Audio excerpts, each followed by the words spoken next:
죽음이 가장 고귀한 분은 예수님입니다. 예수님이 죽으시면 우리의 운명을 바꾸어 놓았습니다. 인류의 운명을 바꾸어 놓고 나의 운명, 여러분의 운명을 바꾸어 놓았습니다. 예수님이 죽으실 때 하늘 성소의 휘정이 둘로 갈라졌습니다. 우리가 하나님께로 가는 길을 열어놓으셨습니다. 예수님이 십자가 고난을 당하실 때 하신 7마디 말씀 가운데는 그 예수님의 마음 깊은 곳에서 나오는 진심과 진리가 담겨 있습니다. 예수님의 이 7마디 말씀을 우리가 묵상을 할 때 십자가의 은혜가 우리 삶 가운데 충만하기를 바라겠습니다. 첫 번째, 예수님은 용서의 기도를 드렸습니다. 한번 따라 하시기 바랍니다. 용서의 기도를 드리셨다. 누가복음 23장 34절입니다. 이에 예수께서 이르시되 아버지 저들을 사하여 주옵소서 자기들이 하는 것을 알지 못함이니이다 하시더라고 했습니다. 용서는 기독교인의 삶의 방식입니다. 예수님은 많은 사람들에게 수치와 조롱을 받았습니다. 오해를 받았습니다. 미움을 받았습니다. 그러나 그들을 붙잡고 따지고 항의하지 않았습니다. 변명하지 않았습니다. 당신을 향하여 죄를 짓는 사람들을 위하여 용서하는 기도를 드렸습니다. 예수님은 십자가 위에서 우리 기독교인의 삶의 가장 큰 원리가 무엇인지를 보여주셨습니다. 그것은 바로 용서였습니다. 용서의 말로 우리 기독교의 십자가의 가장 큰 가르침입니다. 예수님이 제자들에게 기도를 가르쳐 주실 때 이렇게 기도하라고 하셨습니다. 우리가 우리들에게 죄 지은 자를 용서하여 준 것처럼 하나님 우리의 죄도 용서하여 주시옵소서. 그렇게 기도하라고 했습니다. 믿음의 기도를 가르치실 때 무엇이든지 입술로 선포하고 믿음으로 구하면 하나님이 반드시 우리에게 그것을 주신다. 그 믿음의 기도를 가르쳐 주셨습니다. 그리고는 덧붙여 말씀을 하셨습니다. 그러므로 서서 기도할 때 아무에게 무슨 심해가 있거든 먼저 그들의 용서하라. 그리하여야 하늘에 계신 너희 아버지께서도 너희 허물을 사하여 주시리라고 말씀을 했습니다. 용서의 말로 기독교인을 참 기독교인답게 만드는 것입니다. 스데반은 돌에 맞아 순교를 당할 때 자기를 돌로 치는 자들을 위해서 기도를 드렸습니다. 스데반의 용서의 기도가 그 앞에 있던 사울이라는 청년을 변화시켜 위대한 하나님의 일꾼으로 만들었습니다. 세상을 변화시키고 사람을 살리는 힘과 용기를 주는 것은 용서입니다. 용서가 여러분 인생의 아주 중요한 삶의 가장 큰 원리가 되시기를 주님의 이름으로 축원합니다. 두 번째입니다. 믿음으로 구원받는 진리를 가르쳐 주셨습니다. 따라 하시기 바랍니다. 믿음으로 구원받는 진리를 가르쳐 주셨다.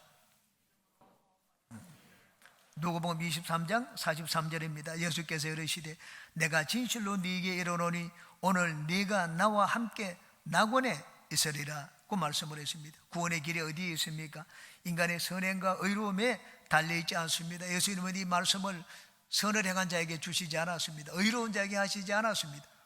살인을 짓고 예수님과 함께 사형집행을 당하는 강도에게 하신 말씀입니다. 내가 그 중에 십자가에 달린 한 강도는 예수님을 비방했습니다. 내가 그리스도가 아니냐? 우리를 구원하라. 그러자 이 말을 듣고 있던 다른 한 강도가 이 강도에게 얘기를 했습니다. 누가복음 23장입니다. 하나는 그 사람을 꾸짖어 이르되 네가 동일한 정죄를 받고서도 하나님을 두려워하지 아니하느냐? 우리는 우리가 행한 일에 상당한 보응을 받는 것이니 이에 당연하거니와 이 사람이 행한 것은 옳지 않은 것이 없느니라 하고 이르되 예수여 당신의 나라에 임하실 때 나를 기억하소서 하니 이 한쪽 강도는 예수님이야말로 하나님이 보이신 의인이라고 인정을 했습니다. 그리고 하나님의 나라의 왕으로 임하실 것이라고 인정을 했습니다. 당신의 나라의 왕으로 임하실 때 나를 생각해 달라고 했습니다. 예수님은 즉시로 대답을 하셨습니다. 오늘 네가 나와 함께 낙원에 있으리라. 낙원은 하늘나라입니다. 누가 하늘나라 갑니까? 착한 자가 가는 것이 아닙니다. 의로운 자가 가는 것이 아닙니다. 많이 배운 자가 가는 것이 아닙니다. 세상에 성공한 자가 가는 것도 아닙니다. 오직 예수님을 인정하고 믿기만 하면 하늘나라 갑니다. 살인자면 어떻습니까? 살인자라도 예수님은 당신을 인정하는 자를 용서해 주시고 하늘나라에서 받아주셨습니다. 구원은 결코 어려운 것이 아닙니다. 하늘나라 가는 길은 참으로 간단합니다. 그것은 하늘나라의 주인이고 임금 되시는 예수님을 인정하기만 하면 됩니다. 나는 당신의 하늘나라의 임금임을 믿습니다.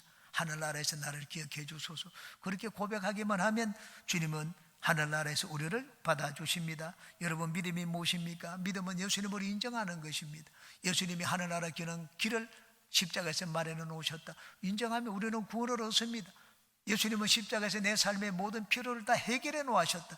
그것을 인정하면 주님은 우리 삶에 간섭을 하시고 우리 삶에 들어오셔서 필요를 채워주십니다. 여러분은 인생을 살면서 문제가 있을 때, 여러분의 마음이 고통이 있을 때 항상 그 문제를 위하여 예수님이 십자가를 지셨다는 것을 깨닫고 예수님을 인정하는 믿음을 보이시기를 주님의 이름으로 축원합니다. 세 번째, 마음이 상처받은 자들을 위로하여 주셨습니다. 한번 따라 하시기 바랍니다. 마음이 상처받은 자들을 위로하여 주셨다. 요한복음 19장입니다. 예수께서 자기의 어머니와 사랑하시는 제자가 곁에 서 있는 것을 보시고 자기 어머니께 말씀하시되 여자여 보소서 아들이니이다 하시고 또 그 제자에게 이르시되 보라 네 어머니라 하신대 그때부터 그 제자가 자기 집에 모시니라. 십자가에는 하나님의 위로와 돌보심이 있습니다. 예수님은 그 십자가 밑에서 곁에 서서 우는 여인들을 보니까 그 마음이 너무나 애처롭고 처근했습니다. 그 옆에는 어머님도 있었습니다. 십자가 달리신 예수님을 보는 어머니의 마음은 칼이 그 마음을 찌르는 것 같았습니다. 어머니의 그 우는 모습을 바라보는 예수의 마음도 아프기 거지없었습니다. 그래서 곁에 있는 요한에게 말하기를 보라 네 어머니다 네가 모시라 그렇게 말씀을 하셨습니다. 예수님은 상처 있고 버림받은 사람들을 결코 외면하지 않으셨습니다. 왜냐하면 당신 자신이 상처를 입고 버려진 자였기 때문입니다. 십자가 예수님은 버려진 인생이 되었습니다. 예수님은 십자가에서 하나님으로부터도 외면받고 하늘과 땅으로부터도 철저하게 외면을 당하셨습니다. 예수님은 버려진 자들, 소외된 자들, 따돌림 받는 자들의 아픔을 잘 아십니다. 왜냐하면 예수님은 그것을 당해보셨기 때문입니다. 예수님은 상처받은 치료자이십니다. 버림받은 위로자이십니다. 예수님은 아픔을 알고 외로움을 알고 버림받는 것이 어떤 것인지 아시는 분입니다. 예수님은 내 아픔과 슬픔을 아는 치료자이십니다. 아픔이 있고 슬픔이 있고 외로움이 있고 버림받은 감정을 가지신 분들은 예수님께 나아가시기 바랍니다. 같은 아픔을 겪으신 주님께서 여러분의 상처를 치료해 주실 것입니다. 네 번째, 예수님은 우리가 받을 심판을 대신 받으셨습니다. 한번 따라 하시기 바랍니다. 예수님은 내가 받을 심판을 대신 받으셨다. 마태복음 27장입니다. 제9시점에 예수께서 크게 소리질러 이르시되 엘리 엘리 라마 사박다니 하시니 이는 곧 나의 하나님 나의 하나님 어찌하여 나를 버리셨나이까 하는 뜻이라. 예수님은 십자가 심판이 너무나 고통스러워서 하늘을 바라보고 절규했습니다. 나의 하나님 나의 하나님 어찌하여 나를 버리셨나이까. 절규를 했습니다. 나의 죄 너의 죄 우리 인류의 모든 죄를 지고 십자가 달리신 예수님은 완전히 죄 덩어리가 되셨습니다. 예수님의 가장 큰 절망은 하나님으로부터 버림받은 것이었습니다. 하나님께서는 한 번도 예수님의 기도를 들어주시지 않은 적이 없었습니다. 하늘의 천사를 보내서 돕지 않은 적이 없었습니다. 조금 전에도 예수님은 겟세마네 동산에서 기도했습니다. 땀방울이 변하여 핏방울이 도도록 기도하는데 하나님이 천사를 보내어서 예수님을 도와주셨습니다. 그러나 지금은 그렇지 않습니다. 하나님의 얼굴을 감추셨습니다. 하늘도 땅도 예수님을 외면했습니다. 온 인류의 저주에 대한 심판의 상징인 검은 먹구름이 하늘을 덮었습니다. 사랑하시는 아버지께 버림받으신 예수님의 고통은 말할 수가 없었습니다. 십자가에 달린 예수님에 대한 심판은 나에 대한 심판, 너에 대한 심판, 온 인류에 대한 심판입니다. 온 인류를 하나님의 심판에서 건지시기 위하여 예수님은 내가 받을 그 자리에서 대신 심판을 받았습니다. 형법의 일사부재리의 원칙이라는 것이 있습니다. 한번 재판을 받고 심판을 받았으면 그 문제를 두 번 다루지 않는다는 말입니다. 동일한 때에 대해서는 두 번 심판하지 않습니다. 십자가는 슬픔과 기쁨이 서로 교차하는 곳입니다. 예수님이 나를 위하여 막 무서운 심판을 받았으니 그 예수님의 모습을 볼 때 우리는 아픔의 눈물을 흘리지 않을 수가 없습니다. 그러나 그 십자가 예수님의 심판을 통하여 이제는 예수님이 이 우산으로 나를 가려주시니 나는 두 번 하나님의 심판을 받지를 않습니다. 이제는 예수님의 심판으로 말미암아 나는 자유하게 되었습니다. 나는 사면을 받았습니다. 그러므로 십자가를 바라볼 때 우리는 기쁨의 춤을 출 수가 있습니다. 그러므로 이제 우리는 죄를 가지고 나를 정죄하는 마귀의 정죄에 속지 말아야 됩니다. 마귀는 이제 더 이상 우리를 정죄할 그런 권리가 없습니다. 성경은 말씀을 합니다. 그런 적 누구든지 그리스도 안에 있으면 새로운 피조물이라, 보라 옛 것은 지나갔으니 새 것이 되었다고 말씀을 하고 있습니다. 종교개혁가 루터는 어느 날 환상으로 마귀를 보았습니다. 마귀는 루터에게 나타나서 족자를 쫙 펼쳐 보여주었습니다. 거기 보니까는 루터가 지은 죄가 막 빼곡히 기록되어 있었습니다. 네가 이렇게 많은 죄를 짓고도 무슨 성직자며 네가 무슨 종교개혁을 한다는 말이냐. 마귀는 루터에게 조롱을 하고 죄를 정죄하려고 했습니다. 루터는 그 마귀에게 외쳤습니다. 맞다. 그것들은 내가 지은 죄가 맞다. 사실이다. 그렇지만 예수님은 그 죄를 십자가에서 다 못 박으셨다. 나는 용서받은 자가 되었다. 그러므로 너는 그 죄로 나를 공격할 수 없다.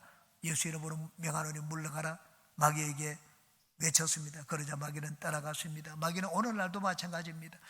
성도들이 지은 죄를 덜추어내가지고 그것을 가지고 우리를 무섭게 공격을 합니다. 그러면 우리는 죄책감이 듭니다. 고개를 떨구옵니다. 하나님과 멀어지려고 합니다. 그러나 예수님이 십자가를 늘 그럴 때 생각을 해야 됩니다. 예수님은 십자가로 우리 죄를 이미 다 십자가에서 갚았습니다. 그러므로 우리는 십자가의 이 진리를 받아들여야 됩니다. 십자가의 진리, 나를 자유하게 한 십자가의 진리가 여러분을 죄에서 자유하게 하시기를 주님의 이름으로 축원합니다. 다섯 번째입니다. 예수님은 순종의 고통을 당하셨습니다. 또 한번 따라 하시기 바랍니다. 예수님은 순종의 고통을 당하셨다. 19장 요한복음 19장 28절입니다. 그 후에 예수께서 모든 일이 이미 이루어진 줄 아시고 성경을 응하게 하려 하사 이르시되 내가 목마르다 하시니, 예수님은 성경을 이루기 위하여 내가 목마르다고 말씀을 하셨습니다. 예수님은 지금 이 시간에 입천장까지 막 혀가 들러붙어 가지고 말할 기력이 없었습니다. 말할 기력조차 없었습니다. 이 잡히시는 날 예수님은 다른 어느 날보다 많은 일을 행하셨습니다. 새벽에 나가서 하루 종일 가르쳤습니다. 저녁에는 돌아와서 쉴 사이가 없었습니다. 제자들을 불러가지고 발을 씻겨주시고 그들에게 마지막 만찬을 드시고, 그리고 성경에 대해서 아주 긴 시간에 가르침을 주셨습니다. 그리고는 하나님 앞에 나아가서 아주 긴 제사장의 기도를 들었습니다. 감람산으로 가셔서 땀방울이 핏방울이 되도록 3시간을 기도하셨습니다. 그리고는 체포당하셨습니다. 대제사장 안나서의 집에 가서 종들에게 뺨을 맞는 수치를 당하면서 신문을 받았습니다. 그러고 난 다음에 이 가야바의 법정에 섰습니다. 가야바의 법정에서 밤이 추운데 불도 쬐지 못하면서 밤새도록 곤욕을 당하면서 신문을 받았습니다. 날이 새자 가야바는 공회를 소집했습니다. 그리고 예수님에 대해서 사형을 결정을 했습니다. 사형을 결정하고 난 다음에 예수님을 끌고 빌라도의 법정으로 갔습니다. 빌라도의 관정으로 가서 이 사람은 사형죄를 지었으니까는 사형 집행을 해 달라고 했습니다. 그런데 빌라도는 예수님이 갈릴리 사람인 것을 보고 헤롯에게로 보내었습니다. 헤롯이 갈릴리 지방을 다스리는 분봉왕이었기 때문입니다. 헤롯은 자기 앞에 예수님이 오자 예수님을 희롱하고 난 다음에 다시 빌라도에게 돌려보내었습니다. 빌라도에게 다시 왔을 때 유대인들은 빌라도에게 외쳤습니다. 이 사람은 사형에 해당하는 죄를 지었는데 자칭 왕이라고 하는데 이런 사람을 내버려 두면 당신은 가이사의 충신이 아닙니다. 반역하는 자는 내버려 두면 충신이 아니라고 했습니다. 빌라도를 협박했습니다. 빌라도가 마침내 예수님을 십자가형에 처하도록 내주었습니다. 관정에서 무서운 형벌을 받았습니다. 쇠갈고리가 달린 가시채찍에 온몸이 갈기갈기 찢기도록 맞았습니다.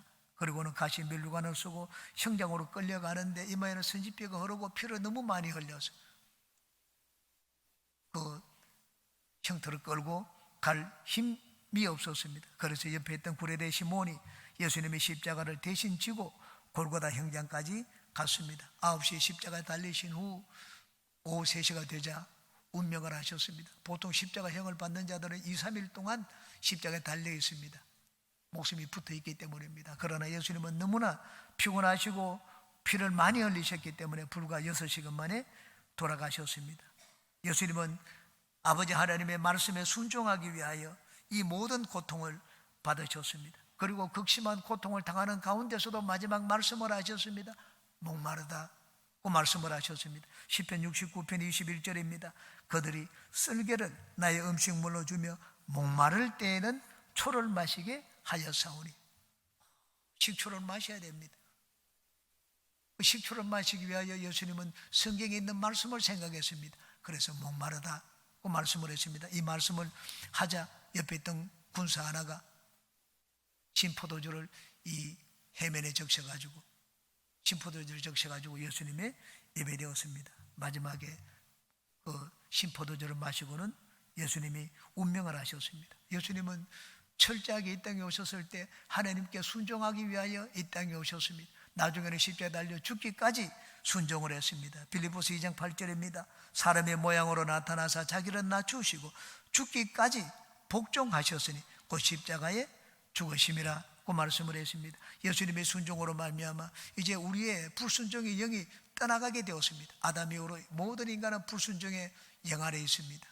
하나님 앞에 순종하고 싶어도 순종할 수가 없는 그런 인간이 되었습니다. 그런데 예수님은 당신의 순종으로 말미암아 우리 인간의 인류가 걸어온 모든 불순종의 역사를 다 뒤집어 놓았습니다. 로마서 5장 19절입니다. 한 사람이 순종하지 아니함으로 많은 사람이 죄인 된 것 같이 한 사람이 순종하심으로 많은 사람이 의인이 되리라. 예수님은 당신의 순종으로 말미암아 우리 불순종의 죄를 다 뒤집어 놓았습니다. 그리고는 우리에게 순종의 영인 성령을 부어주셨습니다. 이제는 우리가 성령으로 하나님 앞에 순종할 수 있게 되었습니다. 여러분, 우리가 받은 성령은 순종의 영입니다.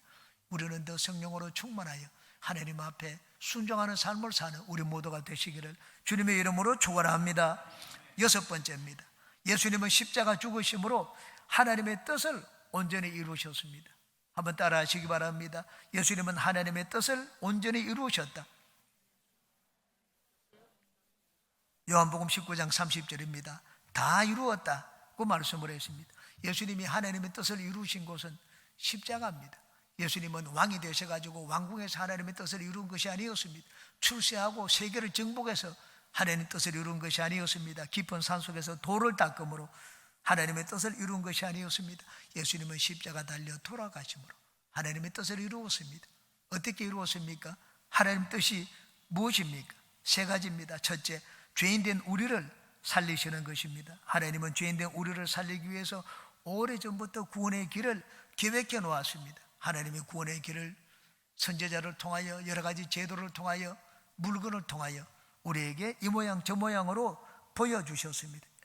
인류의 구원자 메시아가 어떻게 태어나며 그리고 어떤 일을 하실 것이며 어떠한 죽음을 죽으실 것인지를 하나님은 구약에 자세하게 예언해 놓았습니다. 예수님은 우리를 살리기 위해서 이 땅에 오셨고 3년 동안 사시면서 아들을 믿으면 영생을 얻는다는 하나님의 뜻을 가르쳐 주셨습니다. 그리고는 마지막에 십자가를 지심으로 우리의 모든 죄를 다 사는 길을 마련해 놓았습니다. 두 번째, 예수님은 율법의 요구를 온전히 이루었습니다.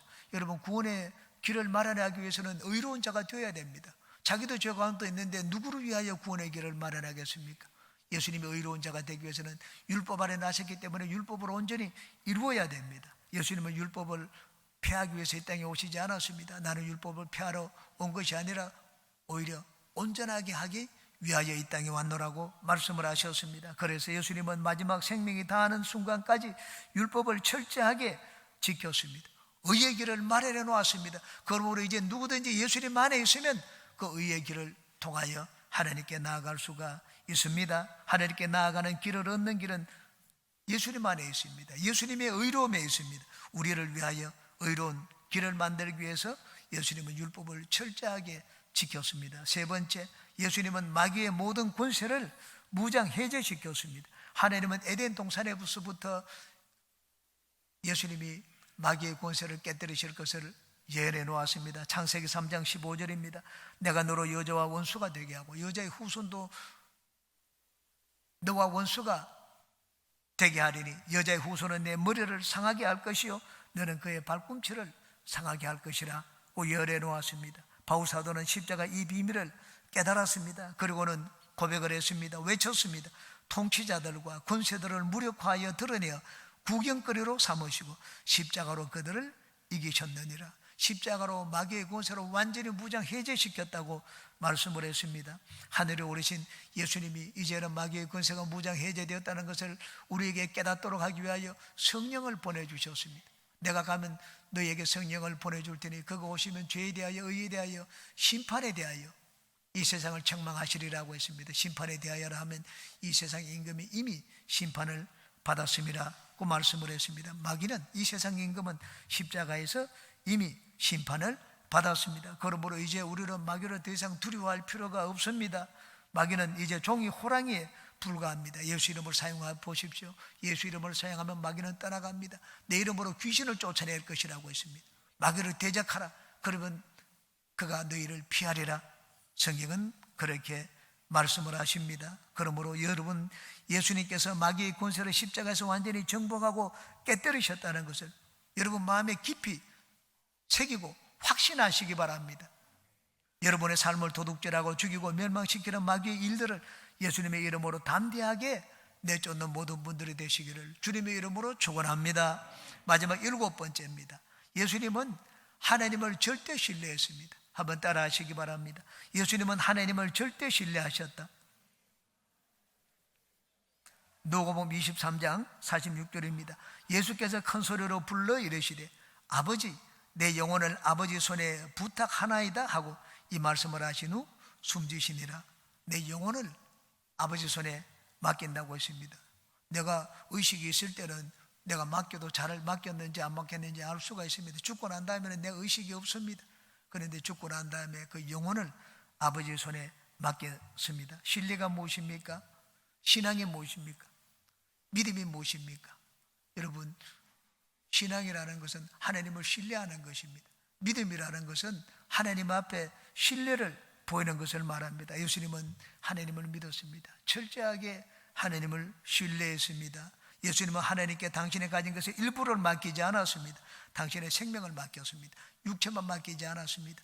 영혼도 맡겼습니다. 내 영혼을 아버지의 손에 부탁한다고 했습니다. 예수님은 이 세상에 있을 때만 하나님을 신뢰하지 않았습니다. 죽고 난 다음에 저 세상에서도 예수님은 당신의 모든 것이 하나님의 손에 있다는 것을 인정했습니다. 그래서 영혼을 하나님의 손에 맡겼습니다. 우리가 이 땅에서 복을 구하고 잘 되기를 바라는 것이 기독교 신앙의 전부가 아닙니다. 기적을 행하고 병 고치는 능력을 행사하는 것이 기독교 신앙의 전부가 아닙니다. 여러분, 어려움을 당하고 박해를 당할 때 막 인내하는 것, 그것도 기독교 신앙의 전부가 아닙니다. 기독교 신앙은 하나님을 믿기 때문에 하나님께 나의 모든 것을 맡기는 것입니다. 예수님은 의인을 엄부에 버려두지 않는다. 죽어도 결코 죽지 않는다. 죽은 가운데 버려지지 않는다 하는 그것을 믿었습니다. 왜? 하나님의 주권을 신뢰했기 때문입니다. 예수님은 권능이 필요할 때만 하나님을 찾고 하나님께 무릎 꿇은 것이 아닙니다. 예수님은 그 앞길에 칠흑같이 어둡고 캄캄할 때도 하나님께 그 인생을 맡겼습니다. 신앙이란 하나님께 나의 모든 것을 맡기는 것입니다. 그러므로 신앙인에게는 이것은 내 것이다 고 말할 수 있는 것이 없습니다. 왜? 그 모든 것이 하나님의 것이기 때문입니다. 그러므로 우주의 주권자이신 하나님을 인정하고 하나님께 나의 모든 것을 맡기는 것, 나의 시간도 맡기고 나의 생명도 맡기고 내 삶도 맡기는 것, 바로 이것이 신앙입니다. 십자가에 달리신 예수님을 바라볼 때 예수님의 고통만 느낄 것이 아니라 우주의 주권자이신 하나님 아버지께 절대적인 신뢰를 보이신 예수님의 신뢰를 본받고 배우는 우리 모두가 되시기를 주님의 이름으로 축원합니다.